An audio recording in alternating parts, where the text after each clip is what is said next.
एक ऐसी यात्रा जो आपको अपनी सीमाओं से परे ले जाए। अकेलापन नहीं, एकाग्रता, ऊंचाई का पहला कदम। बाज की सबसे पहली और महत्वपूर्ण विशेषता है उसका अकेला उड़ना। जी हां, देवियों और सज्जनों, बाज हमेशा अकेला उड़ता है। जहां दूसरे पक्षी झुंड में अपनी सुरक्षा और पहचान ढूंढते हैं, वहीं बाज आकाश की अनंत ऊंचाइयों में एकाकी विचरण करता है। इसका अर्थ यह नहीं कि वह समाज से कटा हुआ है, बल्कि यह उसकी शक्ति का प्रतीक है। वह जानता है कि ऊंचाई पर पहुंचने के लिए, शिखर को छूने के लिए अक्सर अकेले ही चलना पड़ता है। यह अकेलापन उसे भीड़ के शोर से दूर अपने लक्ष्य पर ध्यान केंद्रित करने की अद्भुत क्षमता प्रदान करता है। जब आप अकेले होते हैं, तो आप स्वयं के सबसे करीब होते हैं। कोई आपको यह बताने वाला नहीं होता कि क्या सही है और क्या गलत, क्या संभव है और क्या असंभव। आपके पास केवल अपने विचार होते हैं, अपनी अंतरात्मा की आवाज होती है। यही वह समय होता है जब आप स्वयं को पहचानते हैं, अपनी शक्तियों और कमजोरियों का आकलन करते हैं। बाज का यह अकेलापन वास्तव में आत्मज्ञान की पहली सीढ़ी है। वह स्वयं को समझता है, अपनी क्षमताओं को जानता है और इसीलिए वह इतने आत्मविश्वास के साथ उड़ पाता है। जरा सोचिए, जब आप किसी महत्वपूर्ण निर्णय पर विचार कर रहे होते हैं या किसी बड़ी चुनौती का सामना कर रहे होते हैं, तो क्या आपको एकांत की आवश्यकता महसूस नहीं होती? वह शांति, वह स्थिरता जो आपको सही दिशा दिखा सके। बाज हमें यही सिखाता है। जीवन में कई बार ऐसे मोड़ आते हैं जब आपको अपना रास्ता स्वयं बनाना पड़ता है, जब कोई और आपके साथ चलने को तैयार नहीं होता। ऐसे समय में बाज की तरह अकेले चलने का साहस ही आपको दूसरों से अलग बनाता है, आपको विजेता बनाता है। अचूक दृष्टि, अटूट संकल्प, लक्ष्य भेदने की कला। अब बात करते हैं बाज की दूसरी अद्भुत क्षमता की, उसकी असाधारण दृष्टि और अटूट फोकस।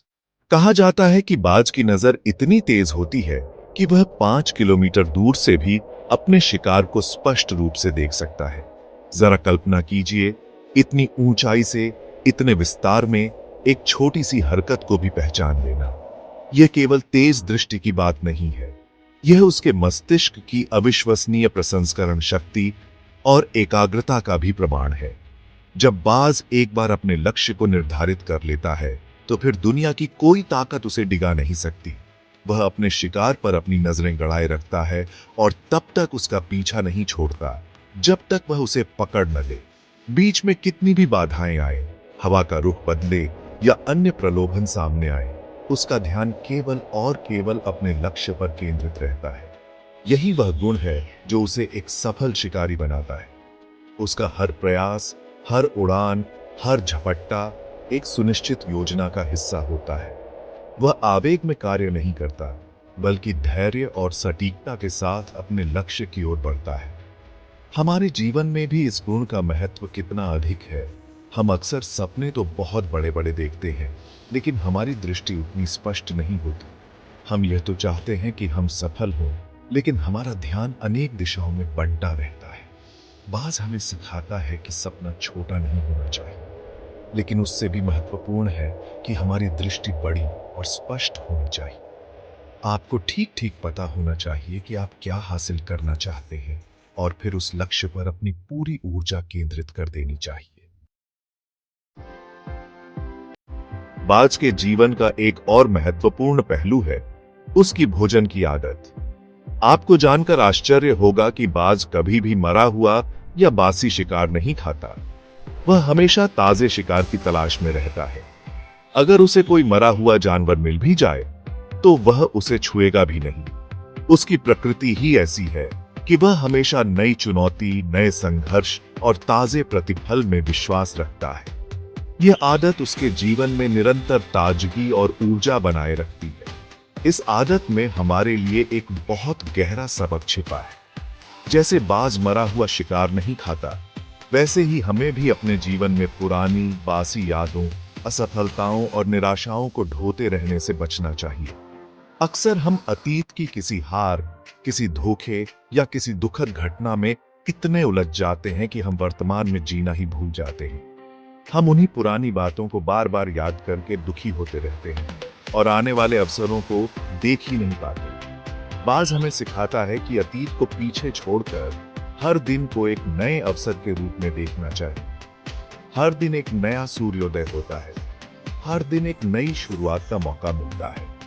यदि हम अपने मन में पुरानी नकारात्मकताओं का बोझ लिए रहेंगे तो हम इस नई ऊर्जा का स्वागत कैसे कर पाएंगे? बाज की तरह हमें भी हर दिन को एक नई उड़ान के रूप में देखना चाहिए, एक नए लक्ष्य की तलाश करनी चाहिए और एक नए उत्साह के साथ जीवन जीना चाहिए। पुरानी सफलताओं पर भी बहुत अधिक उतराना ठीक नहीं, क्योंकि वह भी अतीत का हिस्सा बन चुकी है।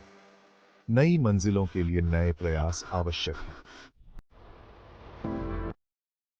अब हम बाज के एक ऐसे गुण की चर्चा करेंगे जो उसे अन्य सभी पक्षियों से बिल्कुल अलग और विशिष्ट बनाता है। तूफान का सामना करने की उसकी अद्भुत क्षमता।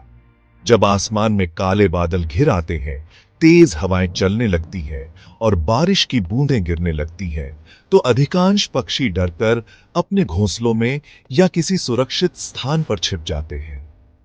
वे तूफान के शांत होने का इंतजार करते हैं, लेकिन बाज बाज ऐसा नहीं करता। वह तूफान से डरता नहीं, बल्कि उसका स्वागत करता है। यह सुनकर आपको आश्चर्य हो सकता है, लेकिन यह सत्य है। बाज तूफान की चुनौती को एक अवसर के रूप में देखता है। वह जानता है कि तूफान की तेज हवाएं उसे और अधिक ऊंचाई तक ले जा सकती है, वह भी कम प्रयास में। इसलिए जब दूसरे पक्षी छिप रहे होते हैं, बाज जानबूझकर तूफान में उड़ान भरता है और हवा के उन तेज झोंकों का उपयोग करके बादलों से भी ऊपर पहुंच जाता है। वहां उसे एक शांत और स्पष्ट आकाश मिलता है, जहां वह बिना किसी बाधा के उड़ सकता है। इस व्यवहार में हमारे लिए एक बहुत बड़ी सीख है। जीवन में भी अक्सर कठिनाइयों और चुनौतियों के तूफान आते हैं। ये समस्याएं, ये संकट हमें डरा सकते हैं, हमें पीछे हटने पर मजबूर कर सकते हैं। हमें से अधिकांश लोग इन तूफानों से बचने की कोशिश करते हैं, उनसे छिपना चाहते हैं। लेकिन बाज हमें सिखाता है कि मुसीबत में भी एक मौका छिपा होता है। चुनौतियां हमें तोड़ने के लिए नहीं, बल्कि हमें और मजबूत बनाने के लिए आती है। बाज के जीवन का अंतिम किंतु अत्यंत महत्वपूर्ण सबक उसके बड़े होने की प्रक्रिया से जुड़ा है। जब बाज का बच्चा छोटा होता है, तो उसकी मां उसके लिए एक आरामदायक घोंसला बनाती है, नरम घास, मुलायम पंख, ताकि बच्चे को कोई कष्ट ना हो। लेकिन जैसे जैसे बच्चा बड़ा होने लगता है और उसके पंख निकलने लगते हैं, मां बाज एक विचित्र कार्य करती है। वह धीरे धीरे घोंसले से नरम चीजों को हटाना शुरू कर देती है और उसमें कांटेदार टहनियां और नुकीले पत्थर रखने लगती है। यह सुनकर अजीब लग सकता है कि एक मां अपने बच्चे के आराम को क्यों छीन रही है, लेकिन इसके पीछे एक बहुत गहरा उद्देश्य छिपा होता है। मां बात जानती है कि अगर बच्चा हमेशा आराम में रहा, तो वह कभी भी उड़ना नहीं सीख पाएगा, वह कभी भी आत्मनिर्भर नहीं बन पाएगा। घोंसले का यह कांटेदार और असुविधाजनक वातावरण बच्चे को मजबूर करता है कि वह अपने पंख फैलाए और उस असहज स्थिति से बाहर निकलने का प्रयास करे। यही प्रयास उसे उड़ना सिखाता है, उसे जीवन की चुनौतियों के लिए तैयार करता है। इस प्रक्रिया में हमारे लिए एक अमूल्य सीख है। सच्ची उड़ान हमेशा आराम क्षेत्र यानी कंफर्ट जोन से बाहर ही होती है। हम में से अधिकांश लोग अपने जीवन में एक आरामदायक स्थिति बना लेते हैं और उसी में रहना पसंद करते हैं। हम बदलाव से डरते हैं, नई चुनौतियों का सामना करने से कतराते हैं, क्योंकि हमें अपनी वर्तमान सुविधाएं खोने का डर होता है। लेकिन बाज की मां हमें सिखाती है कि यह आराम, यह सुविधा वास्तव में हमारी प्रगति में सबसे बड़ी बाधा बन सकती है। धीमा, प्रेरणात्मक संगीत पुनः बजता है।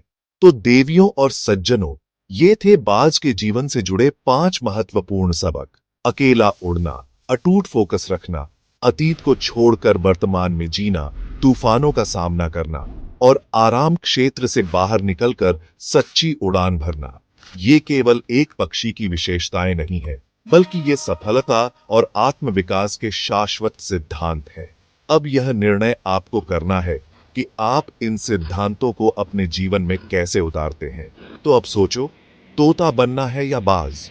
क्या आप दूसरों की नकल करते हुए भीड़ में गुम होकर एक साधारण जीवन जीना चाहते हैं, या फिर आप अपनी राह स्वयं बनाकर चुनौतियों का सामना करते हुए आसमान की बुलंदियों को छूना चाहते हैं? याद रखिए, बोलो कम, उड़ो ऊंचा। आपके कर्म आपकी पहचान बनने चाहिए, न कि केवल आपके शब्द। बाज की तरह अपनी दृष्टि ऊंची रखिए और अपने लक्ष्य की ओर निरंतर बढ़ते रहिए। अगर इस वीडियो ने, इन विचारों ने आपके दिल को कहीं भी छुआ हो, आपको कुछ सोचने पर विवश किया हो, तो इसे अपने प्रियजनों के साथ शेयर अवश्य करें। क्या पता, आपकी एक छोटी सी पहल किसी और के जीवन में एक बड़ी उड़ान की शुरुआत बन जाए। शायद किसी और की भी उड़ान यहीं से शुरू हो। मैं हिमांशु भट्ट आपके उज्जवल भविष्य की कामना करता हूं। धन्यवाद।